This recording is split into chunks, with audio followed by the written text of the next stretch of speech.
ఈ కార్యక్రమం అనేది ప్రజలకు చాలా ఉపయోగపడుతుందండి. చాలా భూములు ప్రభుత్వ భూములు అనేవి 22A కింద పడిపోయాయి కాబట్టి ఈ ప్రభుత్వం చేసే కార్యక్రమం చాలా విజయవంతమవుతుంది. కాబట్టి మన రాష్ట్ర మంత్రివర్యులు కూడా వచ్చి అలాగే జిల్లా కలెక్టర్ గారు మన జేసీ గారు అందరూ కూడా వచ్చి ఈ కార్యక్రమాన్ని విజయవంతం చేస్తున్నారు. కాబట్టి రీసర్వే ప్రక్రియలో భాగంగానే ఈరోజు ఇటువంటి సమస్యలు భూ యజమానులు ఎదుర్కొంటున్నారా? అవునండి, రీసర్వేలో ప్రాప్తికి అప్పుడు చేసినటువంటి తప్పిదాల వల్ల ఇది కొద్దిగా జరిగింది. దీన్ని ఈ రోజు నుండి కొద్దిగా ఉపయోగపడుతుందని మేము కాంక్షిస్తున్నాం అంతే. చూస్తే కనుక రీసర్వేలో చేసినటువంటి తప్పిదాలు ఈరోజు రైతులకు మాత్రం శాపంగా మారి ఇక్కడ ఒక ముసలావిడ ఉంది.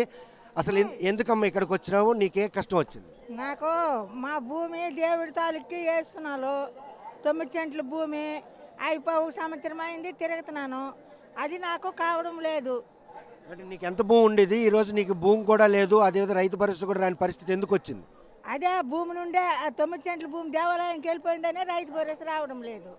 అదైనా ఇద్దరు పేర్లు ఒకటాయి, ఇద్దరు పేర్ల మీద భూమి ఒకరికి వెళ్ళిపోయింది. ఎకరా 30 సెంట్ల భూమి నా పేరు మీద వెళ్ళిపోయింది.